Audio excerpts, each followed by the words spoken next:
Hello, good morning, everyone. Thank you so much for joining. Oh, I'm so sorry. I'm saying good morning, good evening, everyone. I'm in Canada, so I I mixed up the time. I understand it's 7 p.m. in Nigeria. Good evening, everyone. Thank you, Mrs. Irene, for joining. I'm just going to read the profile of our speaker, and we're so glad to have you here. So, Irene Bangwell is an educator and a parenting coach. I'm so sorry, can everyone hear me? Please give me a thumbs up if you can. Yes, we can. Thank you. Okay, I'll start again. Irene Bangwell is an educator and a parenting coach. As an educator, Irene and her husband Kingsley are the co-founders of the KNOSK 100 Naira a Day Secondary School, Kuje. This is a private public secondary school designed for children from low-income families. As a parent coach, Irene is the creator of the Body Smart Bundle for Girls, a biblical abstinence-based sex education tool for girls, educators, and parents of girls. She holds conversations that empower parents with the knowledge, skills, and resolve to parent wholesome girls. She's the convener of the Safer Christmas Carnival, a family body safety event. Irene mentors hundreds of girls on a monthly basis through her remarkable programs tagged the 10 over 10 Girls Squad. Her vision is an African continent with millions of females in her board rooms championing development and inclusive growth for every African. Irene holds a bachelor's degree in banking and finance from University of Calabar, a postgraduate diploma in education from University of Ilorin, an executive education certificate in leaders of learning from Harvard X. You can learn more about Irene's work on www.knoscheducation.org and on Instagram at raisinggirls.ng. So with Jesus Joy, we would like to welcome Mrs. Irene Bangwell to this platform. You have the stage, ma. Thank you. All right, good evening. Thank you so much, Anna. This is such a privilege to be here. Welcome, Mr. or Miss Olushola. Thank you for being here. Thank you, Modeshayo. Did I get that right? And Matthew. It's interesting to meet with parents who want to learn about the role of fathers in the lives of their girls. So thank you so much for having me here. So first, I want to know how many minutes I have to do this. I know it's 15 minutes, right? Yes, 15 please. minutes. Sorry? How many minutes do I have to do this? Sorry, Um, Anna. Sorry, I'm just going to quickly confirm that. Please bear with me. Okay. All right, no problem. I'll begin while you come. So in order for me to have this conversation as adequately as possible, seeing that I'm not a man to be talking about fatherhood and girls, I'm going to tell you why I'm uniquely qualified to have this conversation. So my name is Irene Bangwell. My mother had me as a teenage girl. She was done with secondary school, waiting to go to school, go to uni. She was doing a few things before remedial studies and all. 1 minute, please. You guys don't need to use this door again for now. Thank you. So sorry about that. I mean, my mom raised me by herself, and when I say my mom raised me by herself, I don't mean that my mom was just a single parent. Oh. I'm saying that I don't know who my father is. I don't know his name. I don't know his face. I don't know the color of his skin. I don't know nothing about him. So I'm going to tell you some challenges that I faced as a young person that helped me understand the value of a father.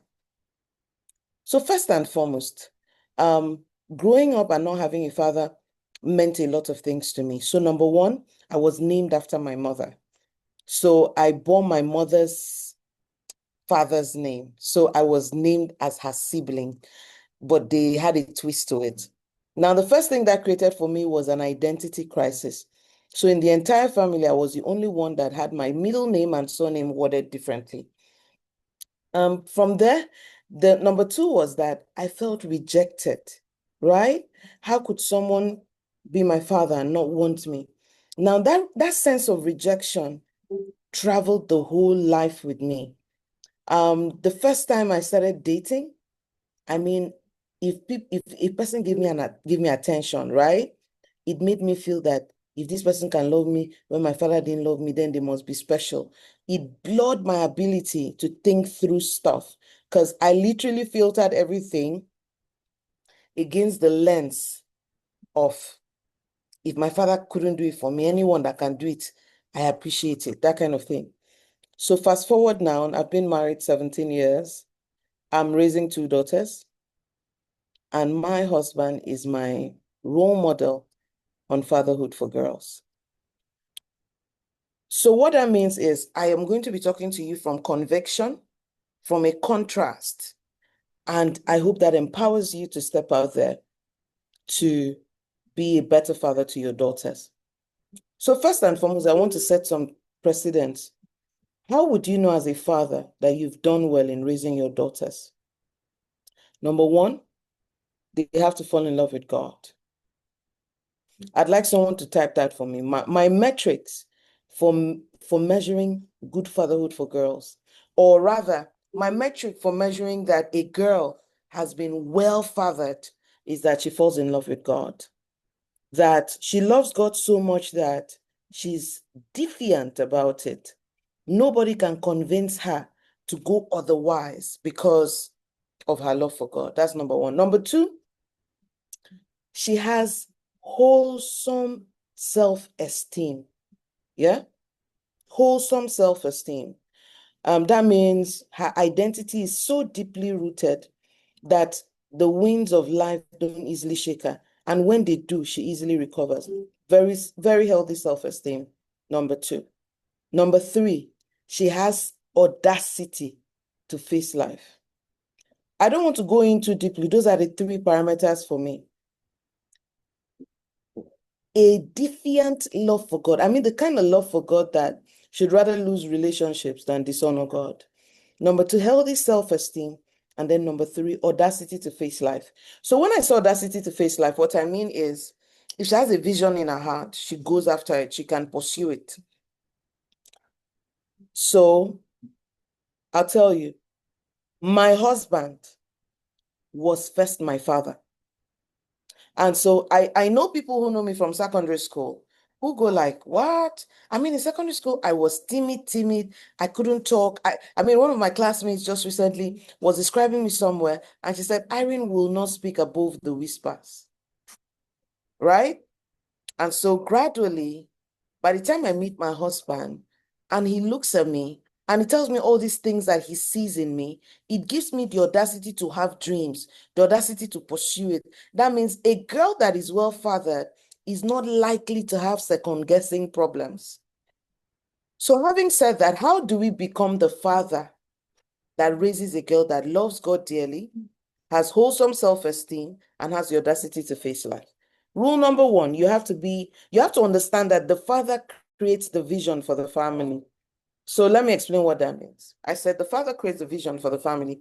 The father literally tells the family where this vehicle is going. So when I met my husband before we had kids, we have a vision board. Not vision board, like how you do vision mission, and then we have that pictures thing. So here's what happened. My husband and I sat down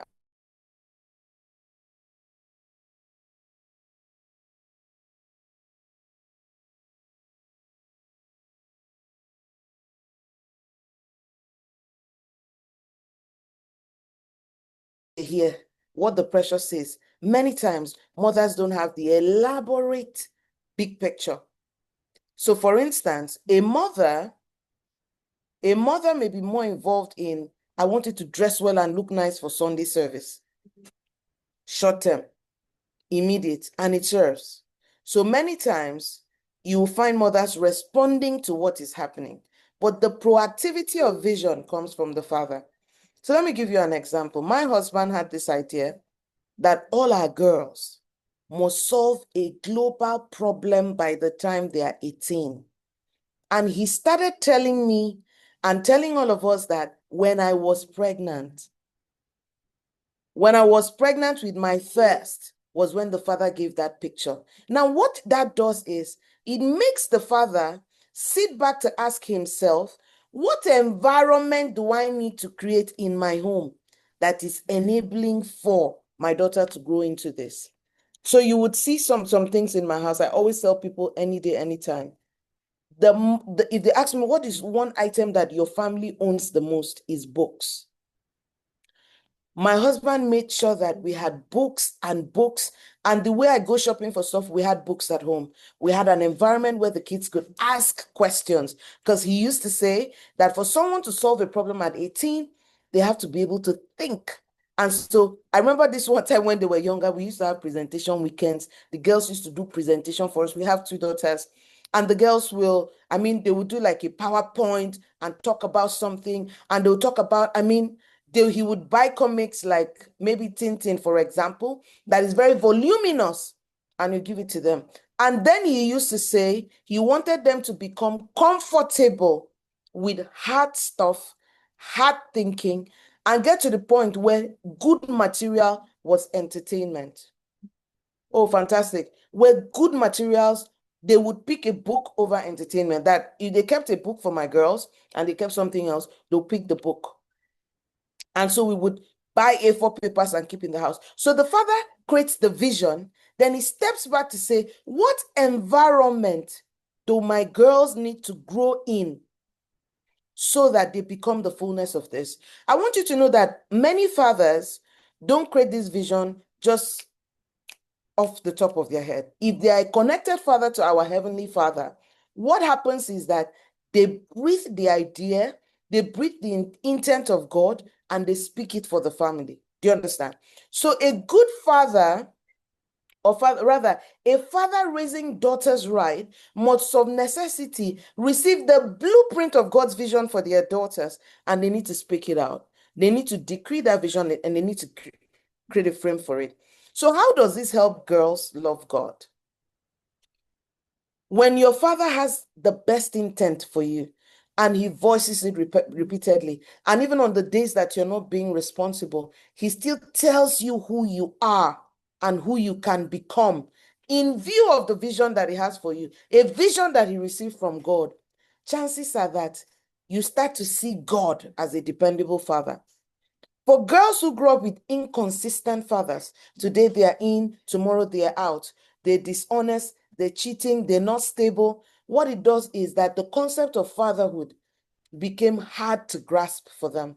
I'm telling you, it became very difficult for them to grasp because the picture they have is of an inconsistent, unstable human. And so it rubs off on their relationship with God. Number two, a father that is not present to create an enabling environment leaves the daughter to go all out to take care of herself.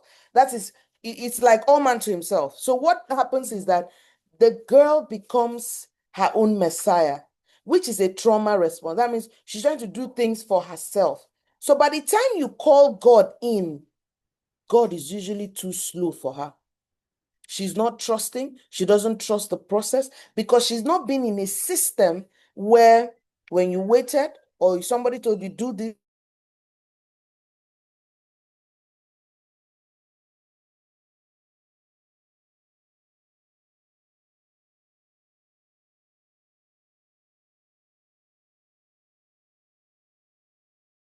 makes it easy for their daughters. I'm telling you this regardless of the faith routines that go on in that home. You know, a friend of mine said something recently, just this past week. She looked at me and said, you know, Irene, if you want to know a good man, talk to his kids, talk to his wife. And if you want to know a good woman, talk to her kids and her husband. So what it means is that there are homes that there's morning devotion. I told you guys about this stuff. There are homes that do devotion. There are homes that they are praying, that there are homes that they are actively going to church, but the kids are still disconnected from God. Because one model in that home is providing conflicting pictures or not enough supervision to ensure that the environment is nurturing for faith. Do you get the idea? So that's it. So let me give you a typical example. I have seen fathers who did not care what was on TV for their children. And at the onset, they were indulging of the children, right?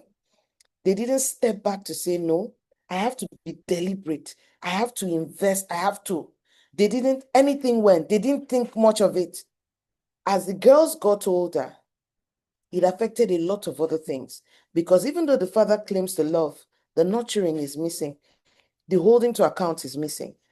Now, you see this theme I just shared with you directly cascades to the second thing, which has to do with self-esteem.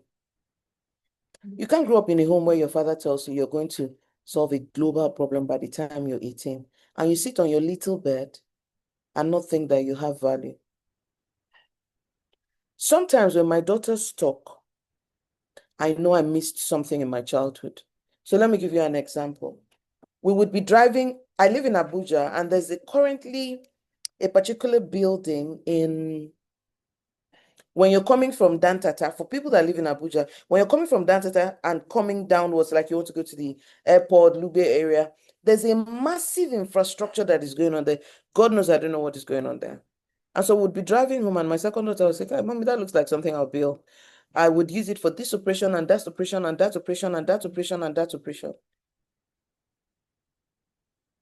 Self-worth becomes ingrained from a child whose father looked them in the eye and said, "You're worthy. On this earth, you're going to make a difference. You're important.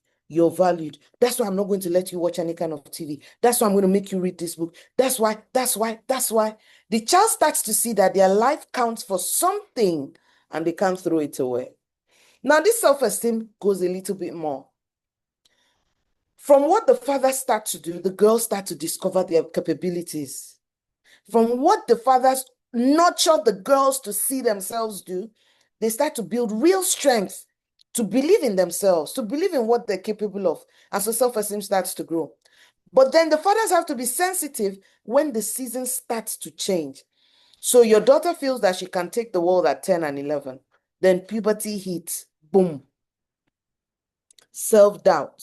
In that moment, the father adapts to the new season. He doesn't command that you're worthy the way he used to. He sits down to listen.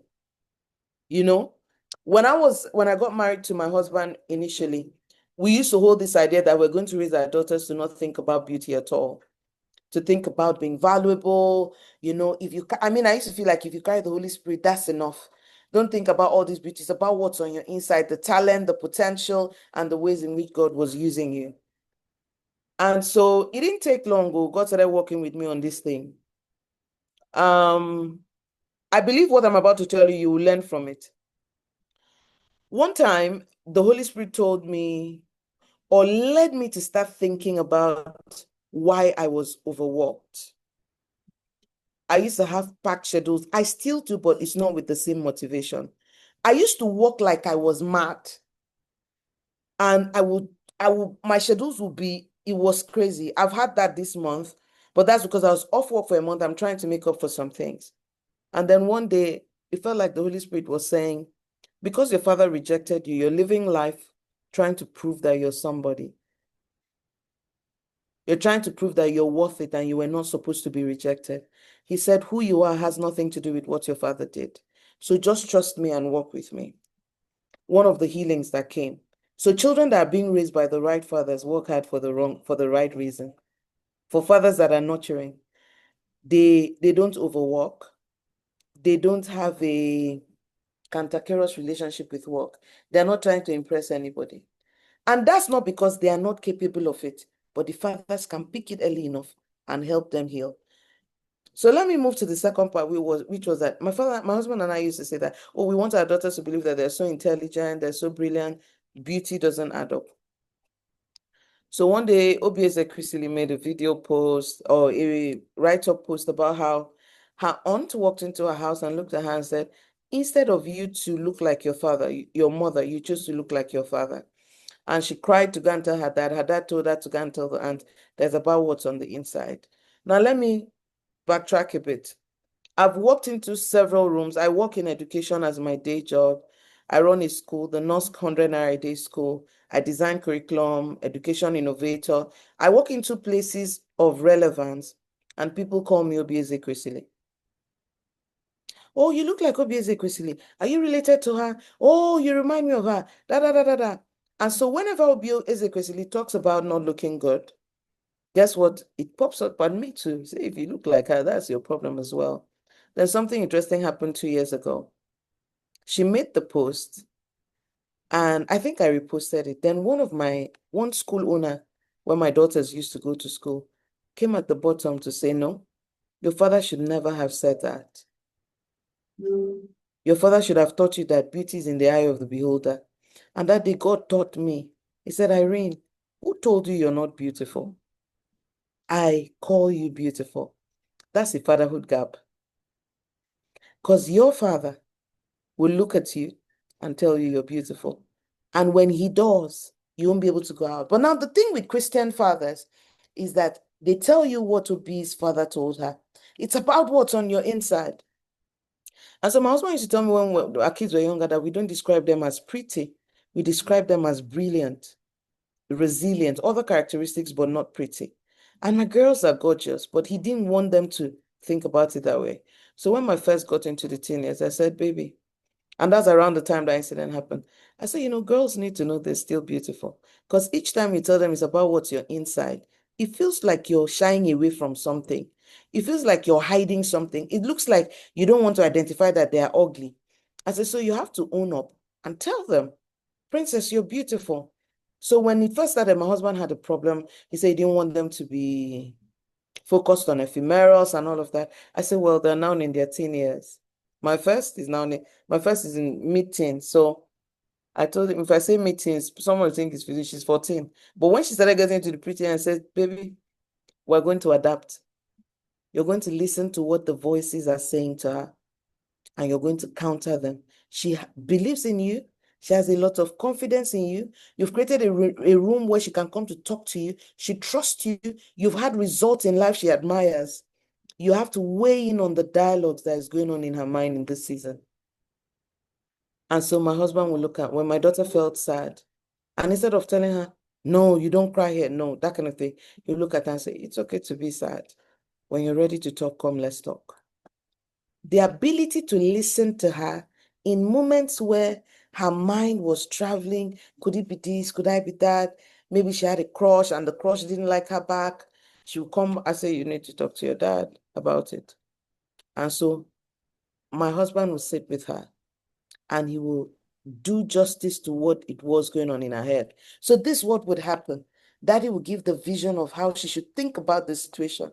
Then she'll come to mommy, and mommy will sit with her for her to get the micro details. You get that kind of thing. So for example, she'll sit with mommy and say, so maybe I noticed that she has so for instance, our family, we have a principle on what they do when they have crushes. First, they bring it home, they tell us, and we ask them to describe the people, maybe the boy that you like, describe him in details. And then when they start to describe him, we start to ask them questions that force them to think. In our house, you don't do crushes. We say, come and tell us about the person. We don't date until we are 21 in our house, but we will listen to the children describe. So sometimes they start to describe who they have a crush on and the person's character. And then my husband will step back and say, how does that count for this? What if this happened? What would the person do? Because in that moment of becoming a preteen, the father starts to present the blueprint of opposite sex relationships. So the father has created this vision, you're going to be an amazing girl. The girl believes it absolutely. But she gets into a phase in her life where she starts to wonder, am I beautiful enough? Do boys like me? Which, no matter how stable your father is, those questions will come. But then in that moment, your father also adapts to sit with you, to answer the questions that you have, the what if, the what this, the what that. And my husband has been pretty vulnerable with them, where, especially my first, where he would talk about mistakes he made when he was younger, things that boys would say to girls. And then so, that support is present. And just around that time, the father is also a reminder of the goal in all of this season. So for instance, I know you're having a crush, you want to know that you're beautiful, but you're going to launch your first book on so day. What can we do to help you? Oh, you need a laptop for this, you need it this, you need it that, you need it that. That's what fatherhood is. Did you notice I'm not talking about providing money and cash and all of those things? Because anybody can put money on the table. Anybody. Any man can do that. But fathers do more than that. So where does the audacity to face life from? You told her as a child that she could do great things. Then you stood by her through difficult things so she trusts your perspective. Then she watches you pray for her. A great father bets the destiny of his children and picks the wing of their season. For example, one of my daughters has an initiative that is going to come out sometime in December. My husband walked into the house in October and told her it's time to do this. She was working on the book. She loves the book of Revelation so much. I've never seen a child that loves the book of Revelation like that. She'll describe, she said, no, no, no, that's not how the Revelation puts it. Revelation puts it like this. She's so fascinated by Revelation. And he told her she needed to read books for it. And I remember looking at a first draft, and he told her that he thinks she did too much research for the first draft, that he just wants to hear only her voice in that book. She has to write it again.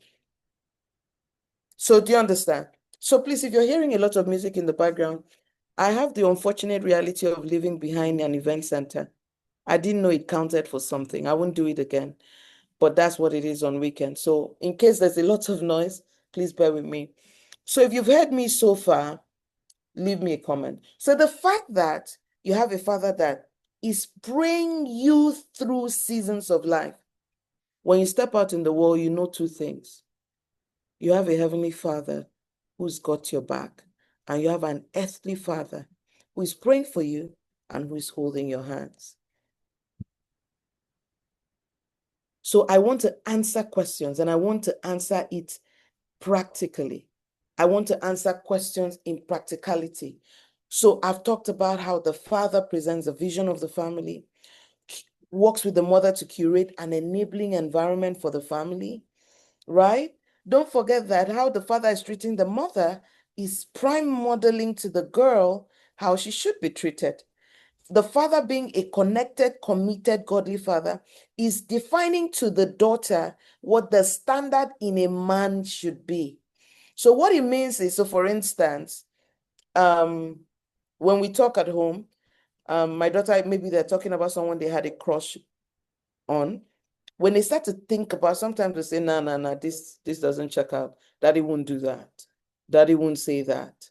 Because they move from the time where they wanted your voice for validation to now they use your voice as a map. I hope what I'm saying, makes your understanding. But I really want to answer questions. At this point, we have 15 minutes left. I want to answer questions, please.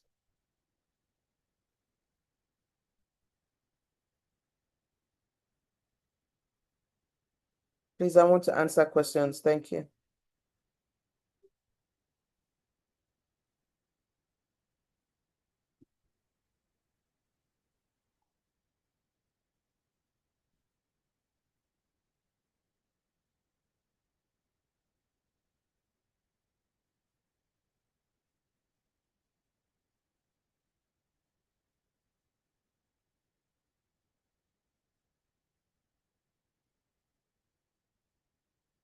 All right.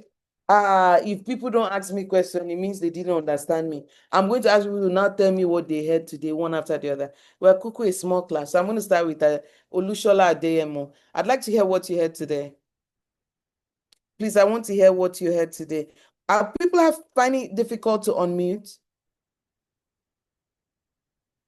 Auntie Anne, Thank only you. you You can. said Okay, a yes. lot of things, and I think the core of it is the fact that fathers need to be intentional, and to a very large extent, they are a reflection of God as a father. You shared the story of your own upbringing, without a father, as it were, and you highlighted at the beginning some of the key measures of success for a father.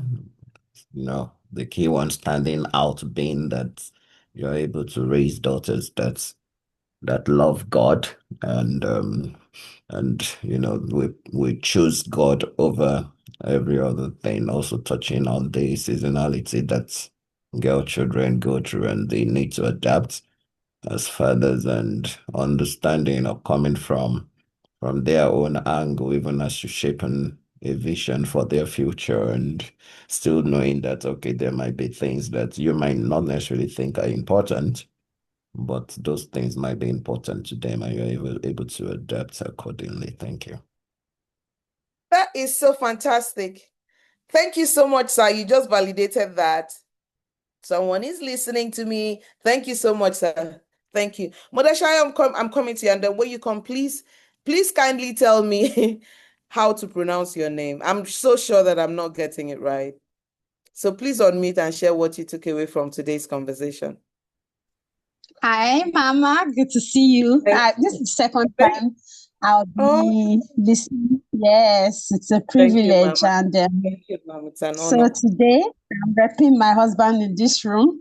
But I think that, okay, so what I learned so far is about that visioning and starting it early, and then how it is that fathers need to actually put in the work, not just to lay the vision, but also to run with it and get everybody else to align. And because I work with young people myself, teenagers at Harvest House Christian Center in Ibadan, I really resonated. Yes. The amazing church I family, yeah. resonated. Yes. So when you said that teenagers, the kids switch around that 13, 14, when the matter of crushes begin. But I found that the girls around me, they seem to have started their crushing things from like 9, 10. So, but then that's in between that middle thing that you mentioned, or how they just change at that time, and how it's good that there's a midwife in person of their dad to walk them through that season. So to explain what men really are, and how to navigate. So thank you so much. I really enjoyed this session. Thank you so very much, ma'am. Thank you. I Thank you learned a lot. So we have two daddies in the call. Daddy Matthew, you know what it means for fathers to see financial intelligence and still come for girls. The fathers here are rock stars, though. So, Mr. Matthew, I'd just like to hear what you took away from the session and whether or not you have a question.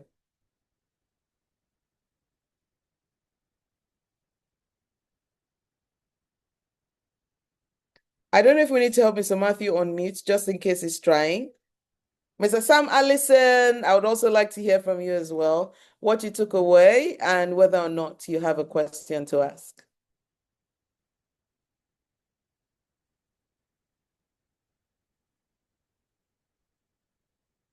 Okay, so while we wait for both of them, okay, so Mr. Sam has billed us, all right? So let's hear you, sir. Good evening, everyone. Good evening, sir. Thank you for this. I enjoyed it. Thank you. Well,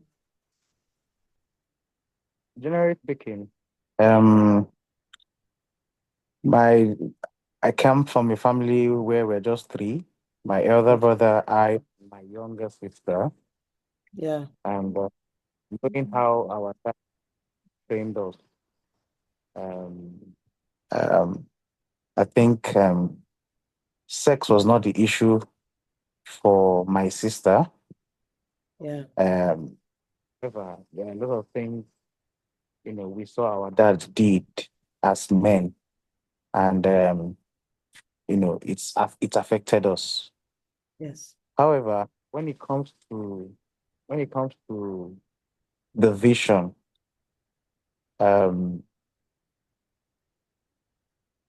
we need to keep telling them.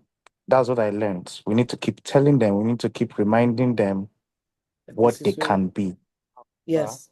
However, absolutely. Fact, is there a time to observe, apart from hearing from God? Is there a time to observe what the child really likes? Whether the person to music, because I was in the choir from the age of 7. I'm still in the choir till now. So Yeah, is there a time to observe what a child is like and then build from there? Or absolutely.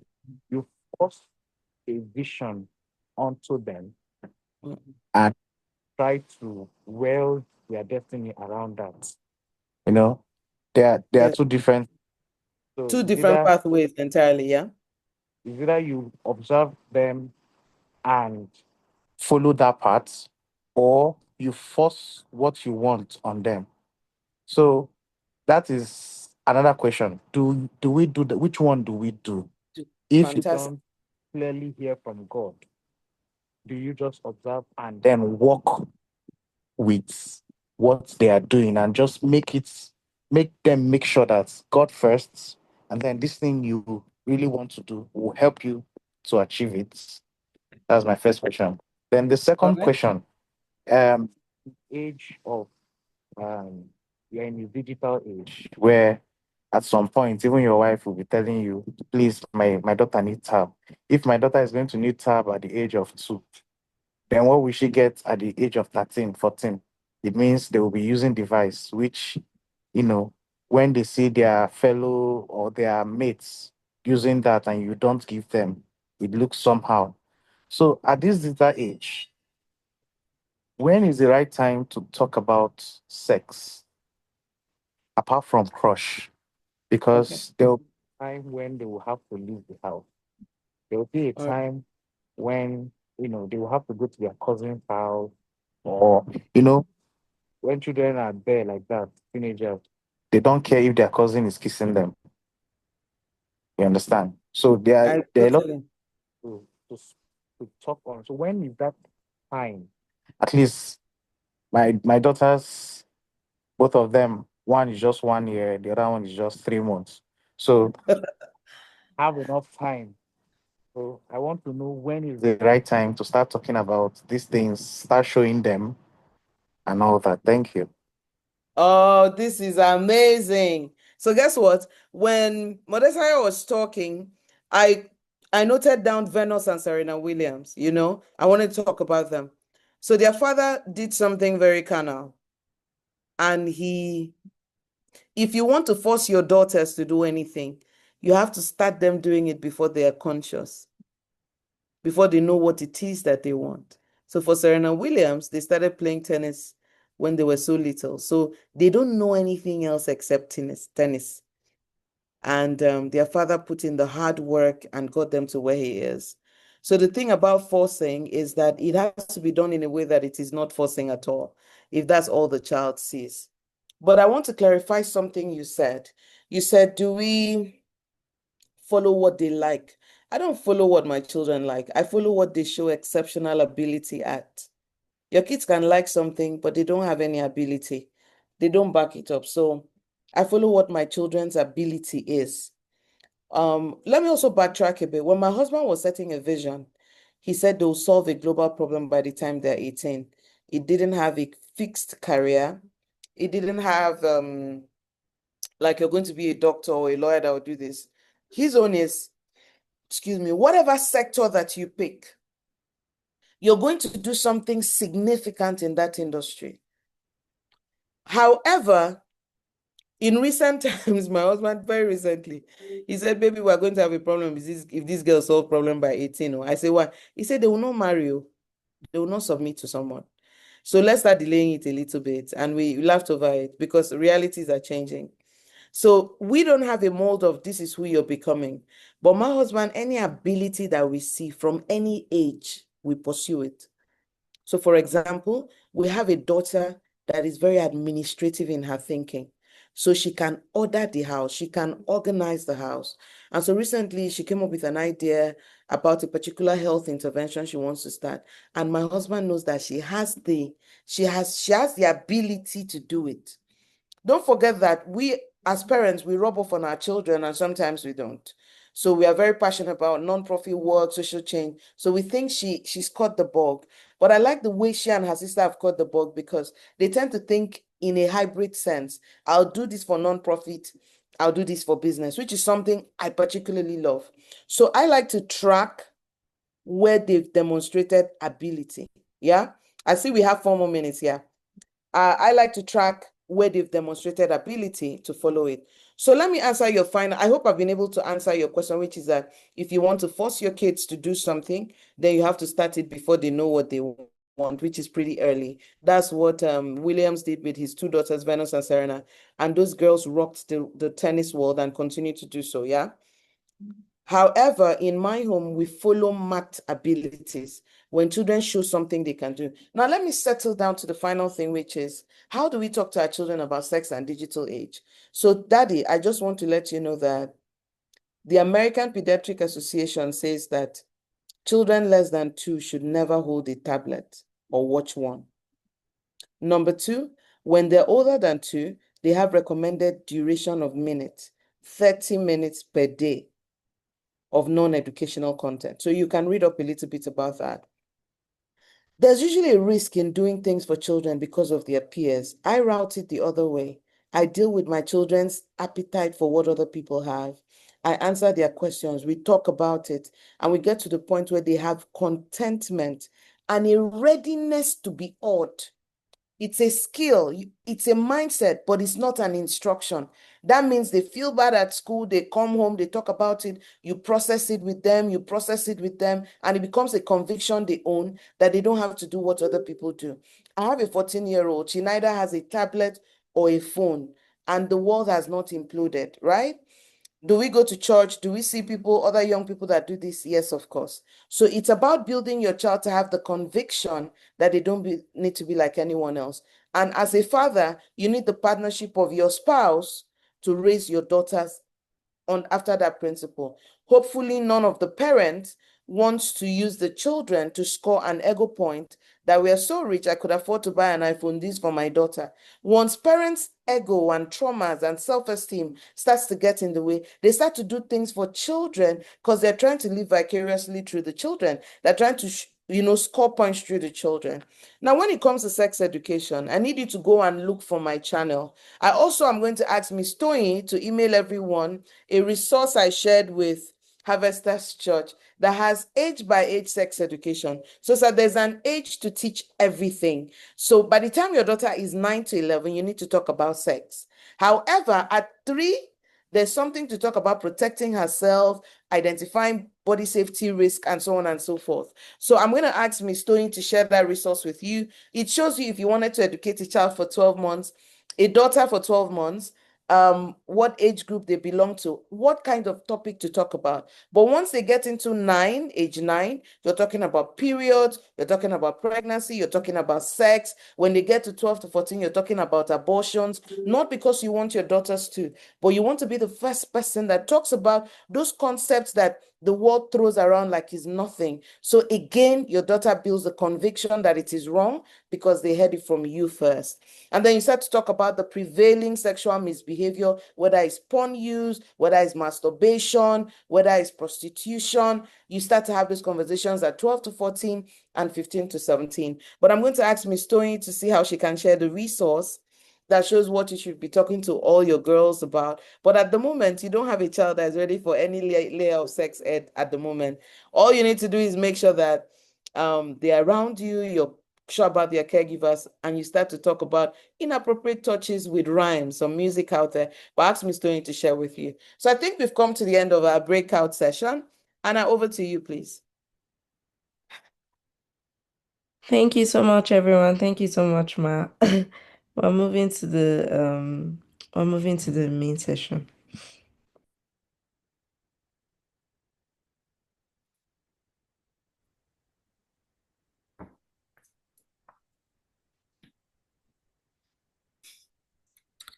Welcome back. Welcome back from the girls. Is this the girls? Yeah. Yeah. I think this is the girls group that's come back. Yes, I can see Mrs. Irene here.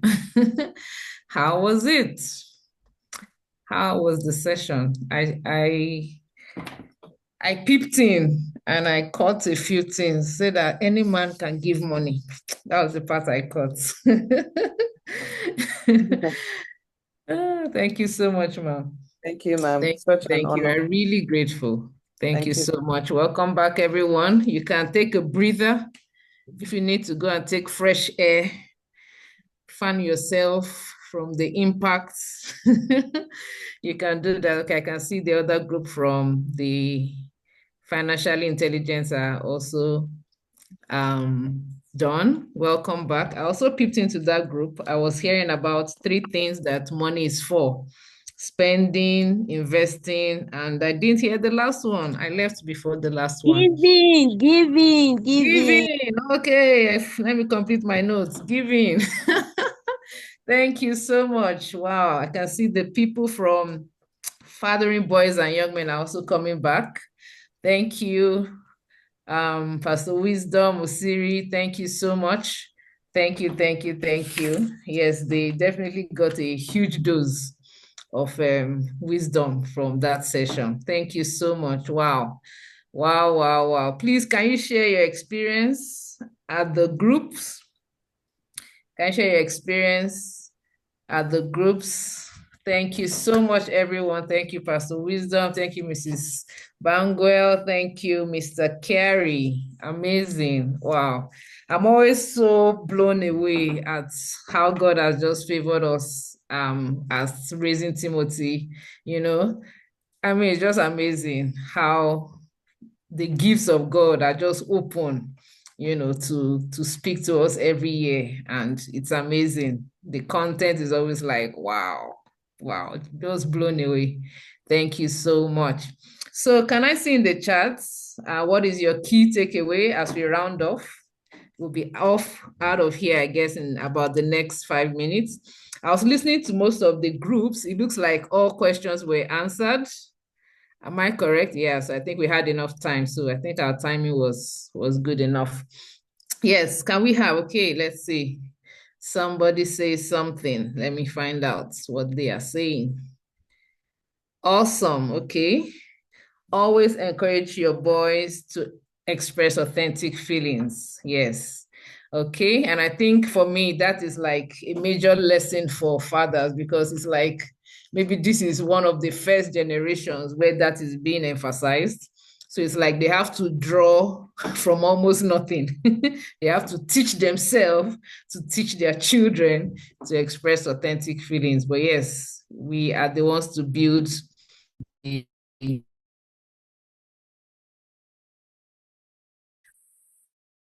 the channel children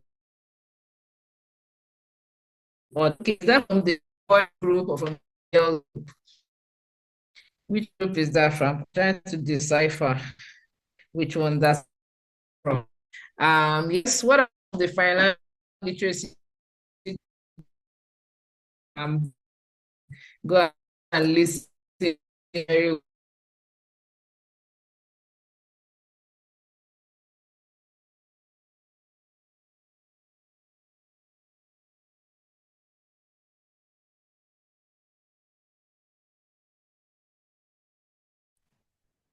Okay, sorry, sorry about that.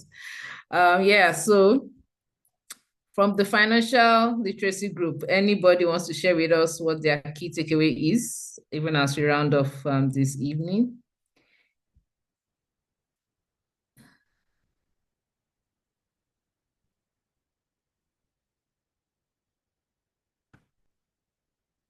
Anna, please, can you stop recording?